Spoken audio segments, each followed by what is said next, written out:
Hello, this is Truth Be Told Transformation, and I'm Bonnie Burkert, here to share tools for transformation to live your highest truth. One thing that's true that for me is that I love sound healing, and I've been exploring that for a long, long time. And so every Friday, I listen to my guest who's joining us today. Her name is Jenny Deveau. Hi, Jenny. Jenny is part of Dynasty Elektrik. And Jenny, you and Seth give us amazing, amazing sound healing through both your vocalizations as well as the crystal bowls and everything like that. I love all of that. And we've talked about that in a previous episode. But I have to say, one of the reasons I always want to tune in is that you give us astrological, weather map. You always give us a little read of how to receive what you're giving us, as well as what's to come. So I would like to talk to you. We're going to focus a little bit more on you as an astrologer. And I know you do, you work with the tarot as well. So, and we always love that. We just had a episode on that recently. So we welcome any and all guidance, Jen, to work us through. Tell us how you do it and tell us things that we maybe need to know. Thank you so much, Bonnie, for having me on the show again. We always love, we meaning Seth and I, the other half of Dynasty Elektrik, always love speaking with you and connecting with you and your community. So really happy to be here. Thank you so much. Namaste. Namaste. Yes, the light in me salutes the light in you and all of you as well. Exactly. That's what we're really moving into. If I could start by just saying that this whole Aquarian ideal, Aquarian age that astrology says that we are moving into is all about connecting with community. It's about equality. It's about the harmonization and equal distribution of resources, of working together, of collaboration rather than competition, divisiveness, and the polarity that we're seeing in the world. Well, I certainly welcome that. Thank you for bringing in. I mean, you're really giving us the really broad topic there as far as looking at the Aquarian age, and that's certainly one of the things we're trying to accomplish here.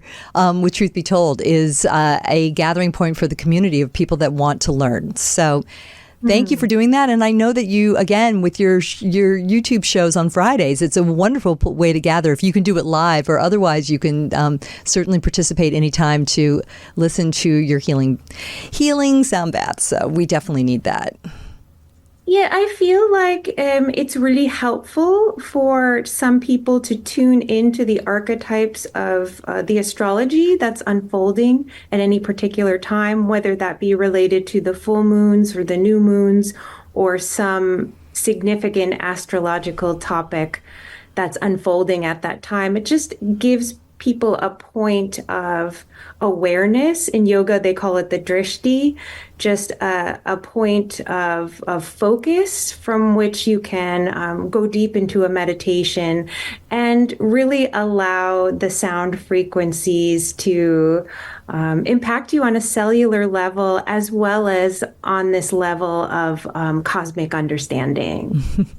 It's a great way of looking at it. And I feel that you help us really pick a key topic to look at, a key astrological aspect to focus on and experience. So at the time that we are taping this episode, we've got a full moon coming up, and there's a lot going on. And I've heard astrologers at this here in this midpoint of July, I've heard other astrologers really just talk about what a crazy time we're in at this point. So again, we want this show to be evergreen, but if you'd like to comment a little bit on where we're at between big picture in 2024 at this juncture in mid-July, as well as specifically this week. I know I'm feeling that full moon in Capricorn. It's pretty, me too. Pretty and strong. I'm a Capricorn sun sign, so right on, rising. So yeah. Oh, yay. Love the Capricorn energy. Well, I will say this, even though by time everyone's watching, we would have moved through the Capricorn full moon. It is very significant. It's the second Capricorn full moon. in a row, which doesn't happen very often. But the really interesting thing about this particular full moon is it's happening at the anaretic degree of Capricorn. So that is the final degree point.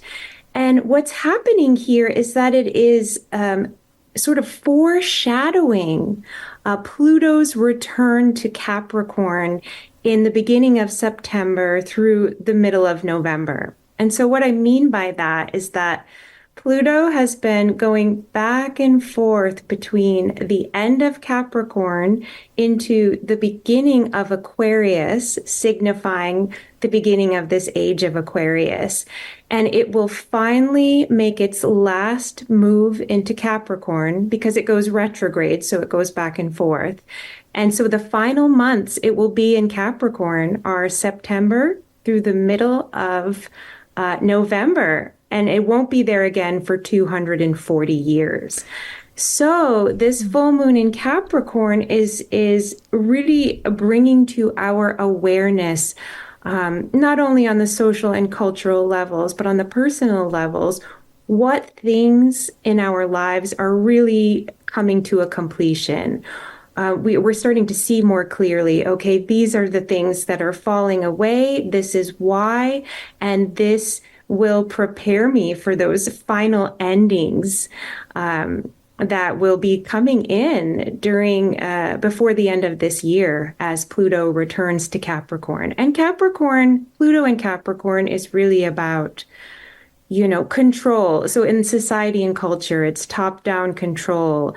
It's basically the opposite of everything I was saying with Aquarius earlier. So more about competition, more about scarcity, more about few people being in power, controlling all the resources, rather than having it be a shared experience. So anything that we're holding on to that is old paradigm energy, we start to see very clearly during this full moon. And then it prepares us for this sort of final letting go of, some very significant aspects of our being, individually and as a whole. Well, that's great. And again, I encourage the listener to understand that what Jenny described, yes, once the episode's up, we will have gone past that moon, but you just teed us up for the rest of the year. So, right? I mean, and it's crazy. And I know we don't talk politics on this show, but let's face it, America's going through a lot. All right. We'll just keep it vague. And I've heard about the U.S. that we are in our Pluto return. Now, you don't have to forecast. I'm not asking you to forecast in any way, but please help us understand what the Pluto return means in that scenario. Well, I'm getting chills as we're talking about this. It's a very powerful thing. It's basically that we are in a deep restructuring of what America is at its core. So it's not just, little things are shifting in the politics of how everything is run or what the country stands for. It's a complete reevaluation, rethinking of what America is at its core. And we could see some changes evolving that are very divergent from what things are now. It's interesting because I also listen to a lot of different astrologers. I really like to bring in many different viewpoints. And one of my favorites is Pam Gregory. She's an extraordinary astrologer from the UK. And she actually said that over the years, she has accurately predicted the results of all the presidential elections. And this particular one is so chaotic and so jumbled, and there's so many levels to it, that it was hard for her to come to a prediction. She's like, it almost seems like there's not even going to be an election, but basically the whole system is just completely going to be reevaluated. And when we move back into Capricorn for those few months, when Pluto moves back in, which happens to coincide with the election energy, we might see the old order, the old systems trying to hold on to their power, hold on to what has always been, and resist the change moving forward. But as Pam Gregory points out, this will be a very hollow sort of shift because the people want the Aquarian energies. We are moving into power of the people. So it's almost like no matter what happens with this election, we are going to move into that vibration in one way or another. Fantastic. Well, this can be the Pam Gregory fan club show because I listen to her as well, and I'd like to share with our listeners. She's just fantastic, and I look forward to hearing some of your other people you listen to. But one thing I want to say, and thank you for explaining it very succinctly, because there's so much information, and you as an astrologer you've basically given an overview, a beautiful overview for us of how to be in this time, this energy that we're in. And one thing that Pam said that I heard on a recent episode was divine neutrality. Yeah, she has a wonderful way of expressing how we can be aware beings and at the same time maintain this sense of, inner peace and equilibrium and harmony, because all of these things that are unfolding astrologically, yes, they are being manifested as external events, but the more that we can come back to our center, come back to that state of harmony, peace, gratitude, kindness, love, we create the changes through an internal process, which is much more peaceful, which we are much more, the driver in that scenario, rather than just allowing these things in our external world to unfold. And we're in this sense of chaos where we feel like we can't find that centered place of peace. If we are going through these changes internally by meditation, by breath work, by yoga, by being in nature, whatever helps us to find that space, then we are going to do that shift in a much more conscious and peaceful way. Fantastic. It does, and that's why we call it a practice, right? I mean, all of the tools that you just described, as well as listening every Friday to Dynasty Elektrik.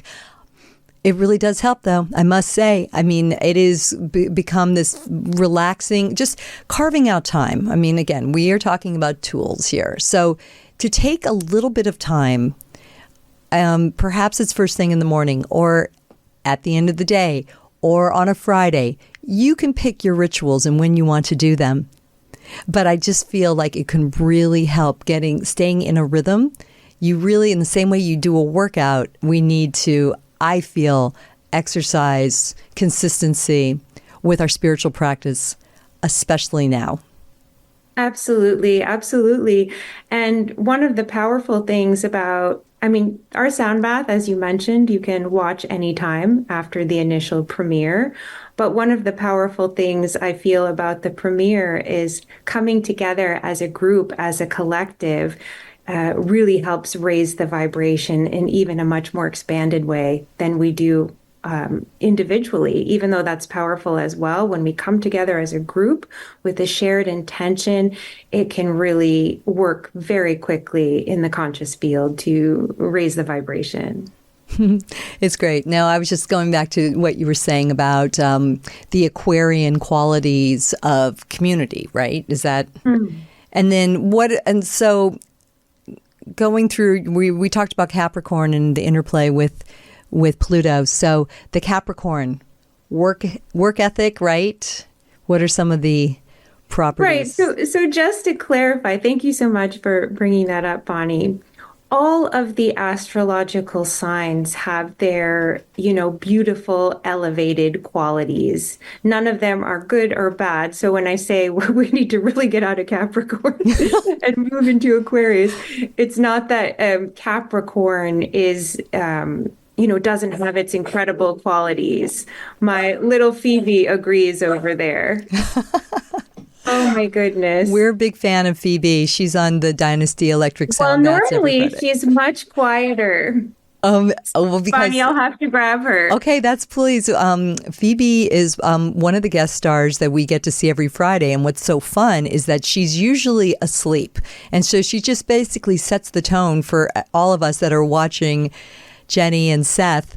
And here she is live and wanting to be a part of the conversation right now. So those of you that are not getting a chance to see this on YouTube, come on over to the Club Paranormal channel where this episode is on. She's a real cutie. And I don't know. I got to say, Jenny, she just feels pretty excited about whatever I think we were talking about Capricorn and the different aspects of each sign and, right, the energy. Yes. So, Capricorn is a very focused energy. I never really appreciated my Capricorn energy growing up. I always wanted to be something more ethereal or watery, like Pisces or Aquarius. But as I really embody the Capricorn energy, I understand that it really helps that I have this earthy rooted quality in the sound bath experiences so that people can feel the freedom to, have some kind of visionary experience or go deep into their meditation and explore these different realms that maybe they're normally not familiar with or don't align with. When there is a rooted, grounded presence, which Capricorn is very earthy, very much connected to, the energies of being grounded, the energies of being stable, feeling safe, feeling secure, and also just very focused. It's a really beautiful energy. On the flip side, when Capricorn energies are manifested or utilized in a less evolved way, that's an energy of maybe authority, trying to control others, wanting all the resources for your own selfish desires versus sharing with everyone. And all of these signs have these more elevated expressions and perhaps these less elevated expressions. And it's really up to you and your own free will to express basically your birth chart, all the archetypes within your birth chart and all the energies that you have available to you in the most conscious, aware, and elevated and loving way. Okay. It's so, my mind just wants to go into a million different questions around, just because it's so interesting. And I want to say there's so much to know. And what I was actually thinking about is like, I need to have my chart read by Jenny. So we'll talk after the show about that. But because it's been ages since anybody's looked in my chart. But one of the things I would love to. I think it would be really cool. Yeah, no, I just love it. I'm so interested in astrology. But one of the other things I thought it would be cool to talk about as we are bringing up, being fangirls of other astrologers out there, Molly McCord is somebody I listen to. That was the other person I was going to mention. There's three, and actually, Pam Gregory and Molly McCord, I love both of them so much, what they offer, their perspectives. And recently, I've also tuned into Heather Ainsworth. Yes. She's actually a friend of Pam Gregory, and she's really extraordinary as Same. well. Right there with so you. So heart-centered. Right there with you. So it's really funny. We'll more to talk about it, again, to talk about it offline. But one of the things that Molly brought up was going with the season of a sign. So we are as we tape, we're finishing up Cancer season and moving into Leo season. And one of the things I thought Jenny and I would talk about would be the Lion's Gate. And so, what that 8/8 Lion's Gate is, since this will be up around that time. But to finish the thought around the different seasons, how cool, because I could say, maybe I don't know much about my chart. Only my sun, my moon, my rising. Maybe I know that. And Cancer's in there somewhere. I don't know where. But to take a look at what this season, what the qualities are, same way what you just described, the qualities of Capricorn, and apply it to any of us that happen to be at that time of the year. So we could start paying attention to the vibe that comes with being a Cancer, but it affects kind of the Cancer season. Am I right about that? Well, it's interesting you bring up Cancer because that's the polar opposite of Capricorn. Oh. And so whenever there is a full moon, there's these two opposing energies in the sky, sun opposite the moon. So while the moon is in Capricorn, yes, the sun is in Cancer, the Cancer season. So you are balancing these two polarities in your being. And in this case, Capricorn would be the focus, the action. What am I doing? The practical steps, getting things done. And the Cancer would be the nurturing, the slowing down, the self-care, being at home. And so you're balancing these two energies during any full moon. And anyone, regardless of what they have in their chart, whether it's one of those main things, the moon, the sun, or the ascendant, like you mentioned, or another planet, everyone has, say, Capricorn energy in their chart, no matter who they are, because there's always going to be an area of experience. Even if you don't have a planet there or one of the main points, you still have a house there. Very interesting. But even if you didn't know that part, couldn't you even just claim some of those Absolutely. Cancer seasons? Because, for example, I was just thinking how the last few weeks it has been about self-care. It's the kind of the hot days of summer. Things really slowed down during the 4th of July holiday here in the States. I mean, we're talking even the week prior to 4th of July week. I'm like, where is everybody? Even you just saw people were traveling, and it was an exhale, and it felt really, really good. So I liked, and then there's something is a cue I took from Molly. It's just like to kind of recognize, and soon we're moving into Leo, right? And what are those general energies? You don't even have to know if you don't know your chart, but just know we've got some certain qualities of Leo that are forthcoming. And Jenny, you can talk more about it, but to me, I'll say I feel like it's a little more activating. Like we've languished a bit. Now it's time to it's getting to be back to school a little bit. Right? Yeah, well, Leo is a fire sign.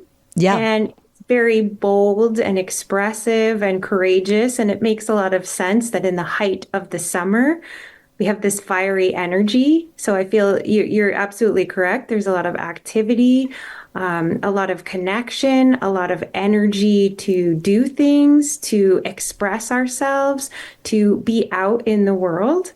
And the way the Lionsgate portal aligns with that, well, it's always during Leo season. And the Lionsgate portal is actually open for 2 weeks. I think this year it's July 28th through through August 12th. Wow. Those 2 weeks. And usually 8/8 is considered the most significant day of the Lionsgate portal. So it's referred to as August 8th, actually open for 2 weeks, with 8/8 being the most significant. In Leo season, also it's the middle of Leo season, which is another reason that is the date. But I think specifically it's the numerology that 8/8 signifies, abundance and prosperity and spiritual alignment. And this particular year, 2024, is actually also an 8-year. So I feel like it amplifies even further the qualities of the Lionsgate. It's very interesting because the Lionsgate is always one of the most popular offerings on our channel. People are very much in tune with it, very much mystified with it, and want to align with those energies for manifestation, which it's very powerful for. Fantastic. Okay, so can I ask, you said that it's not just on that day. So what can we be doing during this time? And maybe describe a little bit more about why it's called Lionsgate. Well, the star Sirius, so basically it's when the star Sirius rises in the sky, all that means is it becomes visible around this time. And to the ancient Egyptians, that signified when the Nile would be overflowing and then there would be harvest and abundance. It's also about the alignment of the Great Pyramids as well. So they were very much in tune with the star Sirius, which is considered our spiritual sun. It is 23 times brighter than our sun. Wow. And it is said to have an energy of spiritual expansion and to bring us in closer alignment with our true sense of self, who we are as these conscious beings interconnected with all the forces in the universe. So as we are now moving through what's called the photon belt, Oh, yeah. there is more light energy streaming in from the cosmos, and another signifier of this is the star Sirius rising. And so how much light energy can we integrate into our bodies? Light energy is information from the cosmos that helps us to become more spiritually aware, tap into multiple dimensions and timelines, and into greater abilities and insights and psychic awareness, abilities we may not even be able to understand at this point. And so how much of this light energy we can absorb and integrate really matters with how aligned our chakra system is, how open we are, how much we have dealt with our own blocks, which are usually stored in the lower chakras, how much we've opened those up so that the Kundalini energy rises and that we have a clear Sushumna Nadi, that middle channel that allows this light energy to come in and penetrate on a cellular level and help us to upgrade and up level as human beings so that we can move into this Aquarian age, so that we are not stuck in patterns of competition and scarcity and control. We don't even need that when we have this deeper understanding of who we actually are and how interconnected we are in the world. Wow, that's profound. There's a lot to pack through, and it was making me have an appreciation of your vast knowledge. You know, you're bringing up some yoga terms that are very resonant for me, and I was also thinking to myself about maybe that meditation practice that I could be a little sharper with, you know, a little bit more on point, and give myself that time. Well, one of the things I'm doing, Bonnie, is I'm just during this time period, just really going deep into all my spiritual practices, whatever inspires me when, I wake up in the morning, I'm doing a deep dive into the chakras again. I mean, I've been mystified by them for the past 20 years, but we're always students. There's always new information. There's always new ideas coming to light regarding these energetic systems and, how we can understand them better and integrate them into our bodies and open up to even greater states of being. So we're always students at all times. The knowledge is infinite with all of these things. And with meditation, there are so many beautiful sound meditations and guided meditations available that if one thing doesn't resonate with you, there's an infinite amount of things to try. I've also been doing mantras in the morning and the evening. I love mantras, and that was like the original yoga was at first sound. Back in the first yogic book was considered to be the Rig Veda is the oldest. There are others, but the oldest book, the first yoga was described as mantra, a sound yoga. Om. Om, baby. Yeah, no, I definitely feel that in terms of how you could go to early days of going to a yoga class and doing that tuning in with the Om and the importance of that resonance and really how it can shift things very quickly for us. Yeah, and sometimes too, it's just doing something different in your day, not going through the same motions or patterns. I think it's something like 95% of the thoughts that we have every day are the same as the thoughts the day before.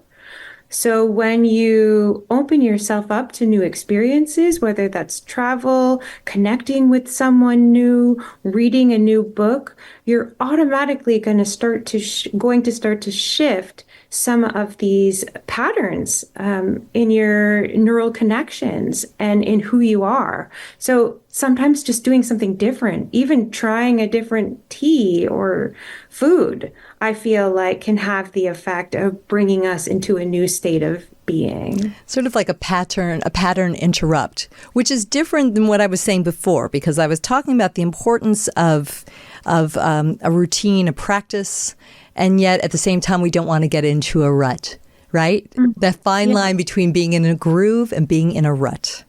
Right. Which was some wise wisdom. Shout out to my friend Sandra, who I met actually at a sound healing. It was a light language meditation way back in New York, and decades ago now. And I'll never forget that wisdom that she pulled through for me.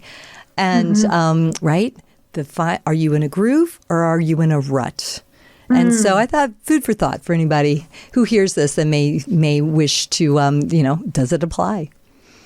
Definitely some wise words. And I think you can feel it in your being. You can really tune into the difference. Like, the difference. When you're feeling inspired by something versus, oh, this is something I need to do in order to get from A to B. Yeah, exactly. So talk to people about how they could explore astrology on their own. Like, where would one start? Just assuming, I'm sure a lot of our listeners are well into it, but I'd like to hear a little bit about your path with it and any suggestions you may have for people that want to get deeper in. Well, it really helps if you have all of your information. And a lot of sometimes people are missing the birth time, and you can still figure some things out from there. You can sort of deduce what the time is. Some very skilled astrologers can really pinpoint specific things to help figure out a time. But if you know your birth time, your birthplace, then you can really create this whole clock face, this whole pattern of how the archetypes are unfolding for you in your daily life and through larger cultural transits. The things to focus on the most are, I would never just read sun astrology, sun sign astrology. I mean, if you want to look at it for fun and just sort of take whatever, seems inspiring or meaningful. But at the very least, the sun sign, the ascendant, and the moon are the pivotal points. And a lot of times I will actually read if someone is offering, the 12 sign astrologies for a particular period in time or a full moon. I often will just read my ascendant instead of my sun sign, because that shows you how your zodiac wheel is set up. So your ascendant starts the wheel. So my first house is Gemini.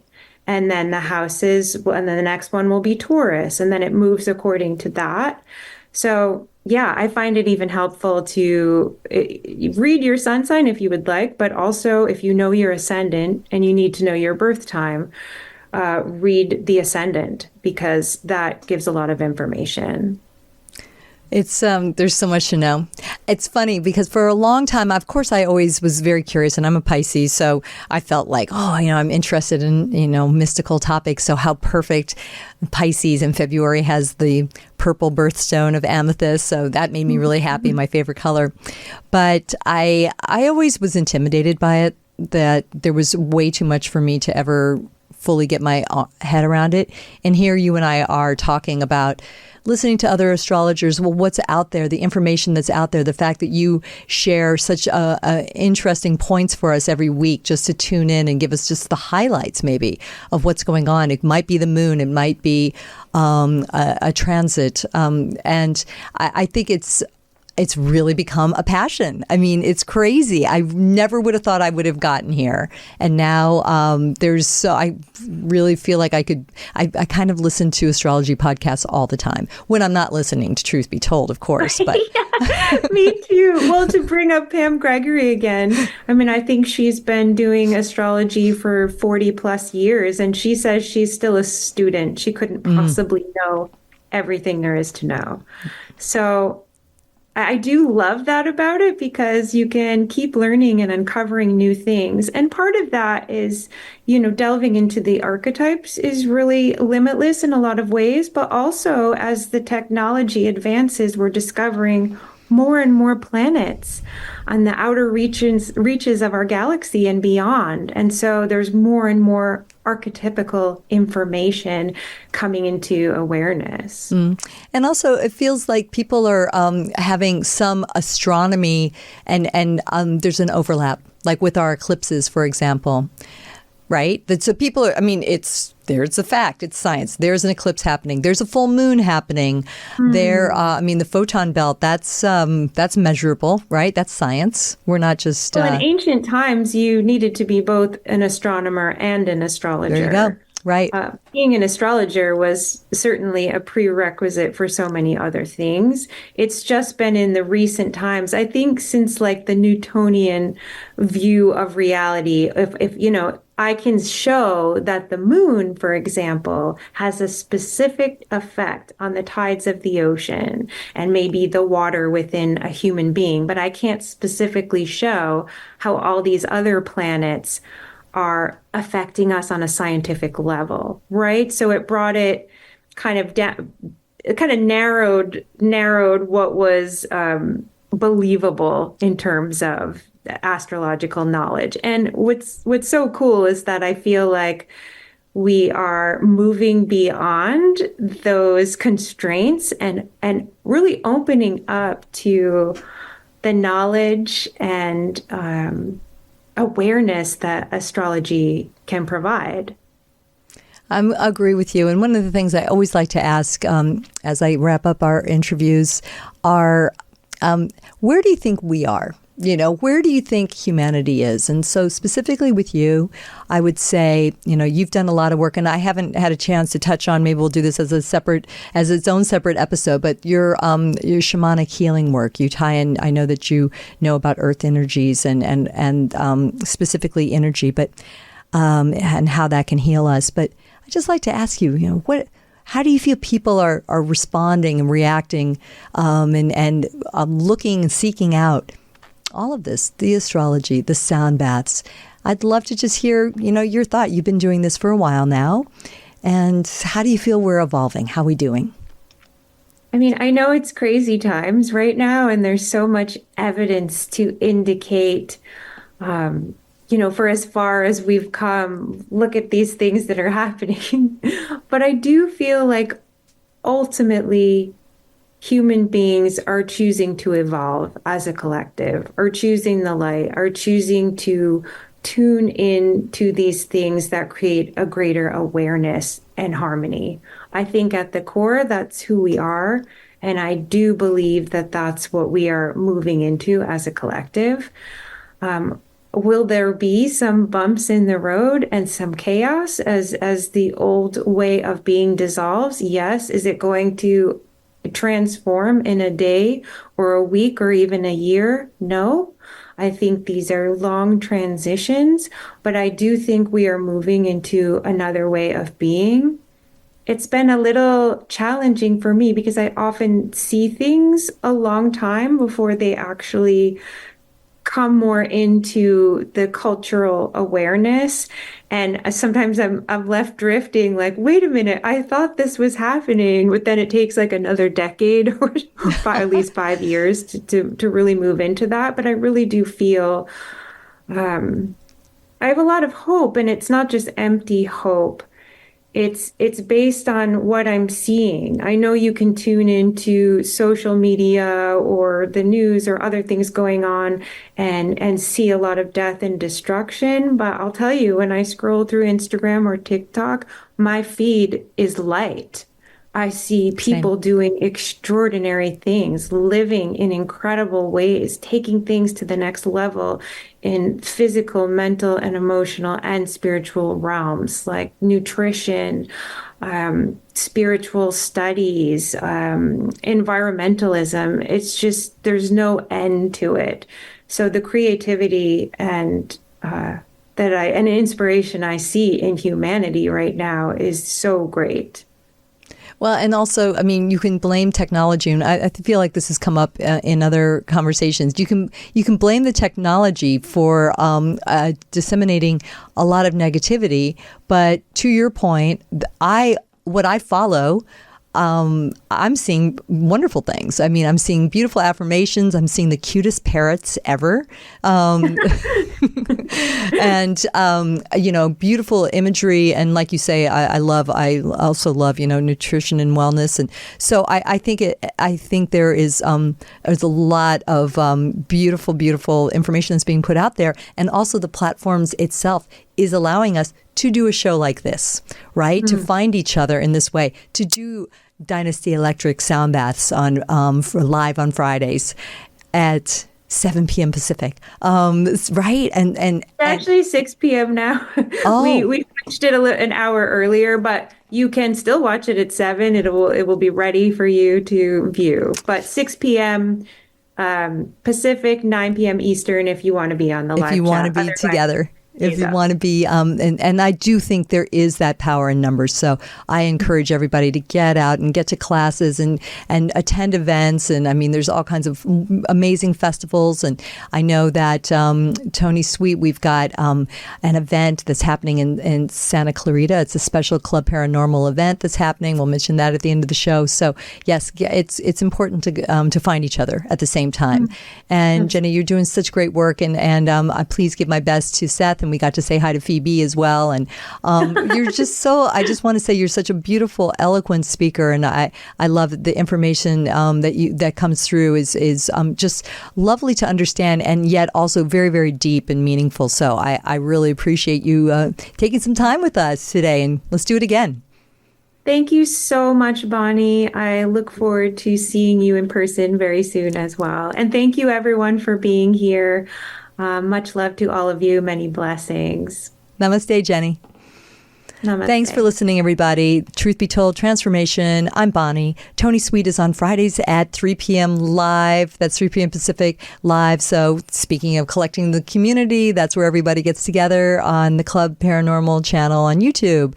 And don't forget to watch Robert Hensley's weekly offerings as well. As mentioned, we do have an upcoming event on August 2nd up in Santa Clarita. I'm looking to Sam, our engineer, to see if I've got the date right. Patty Negri is going to be doing a special seance. So I hope that you'll have a chance to check out our social media for more information about that and hopefully see you there. Until the next time, be sure to follow and share and always remember to shine on.